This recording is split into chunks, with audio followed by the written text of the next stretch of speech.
¿Quién legisla en Colombia en medio de la pandemia global? Primero entendamos cómo se hacen de manera regular las leyes en Colombia. El proceso de creación de las leyes en Colombia, de acuerdo con la Constitución Política de 1991 y la Ley 5 de 1992, se divide en tres momentos, que son iniciativa, debates y sanción. Una vez una iniciativa se convierte en proyecto de ley, esta debe pasar por 4 debates, 2 en el Senado y 2 en la Cámara de Representantes.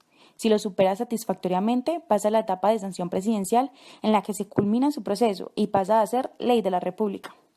Ahora, es necesario entender la figura del presidencialismo y el estado de excepción como antecedente para comprender la situación de legislación y administración actual del país.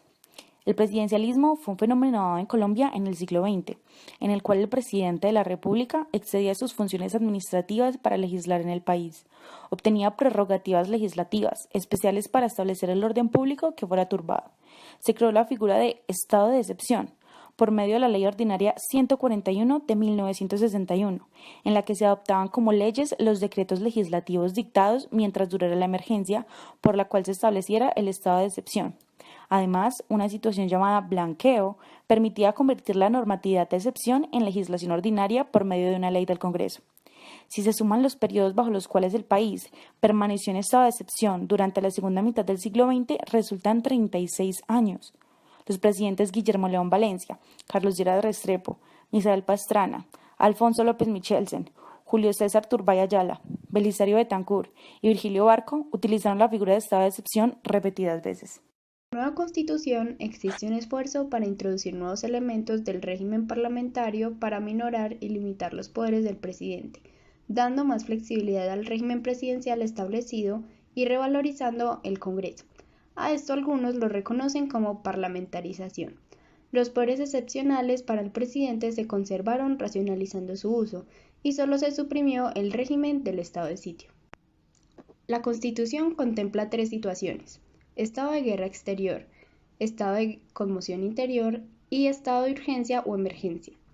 Con el fin de hacer fracasar cualquier intento del Poder Ejecutivo para apoderarse de esta competencia, está expresamente prohibido al presidente usar los poderes excepcionales con el fin de emitir leyes estatutarias y además se busca evitar en periodos agitados el exceso del poder presidencial que se pudo comprobar antes, ya que bajo el imperio de la Constitución de 1886, durante 1949 y 1958 se pronunciaron más de 10.000 decretos legislativos.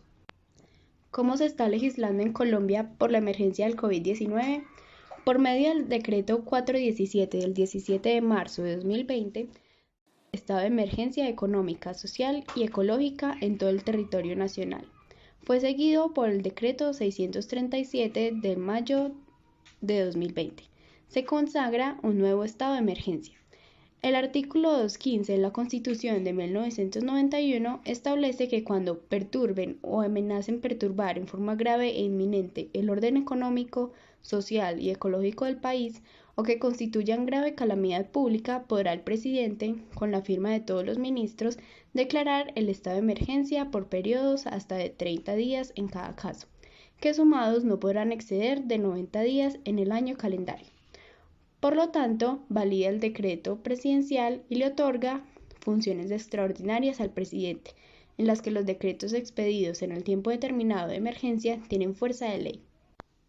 Por las situaciones especiales de la pandemia, el Congreso dejó de sesionar en marzo, mientras la Presidencia sacó incontables decretos. El 20 de junio, el Congreso sesionó nuevamente de manera virtual, pero poco o nada se habló sobre los estados de emergencia decretados por la Presidencia, dándole vía libre a sus acciones como legislador provisional y dándole un visto de indiferencia a los decretos con fuerza de ley expedidos por el presidente.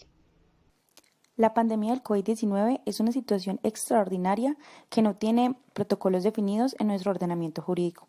Por ahora nos preguntamos, ¿qué pasará con los decretos expedidos por la Presidencia durante los tiempos de emergencia luego de que pase la emergencia del COVID-19?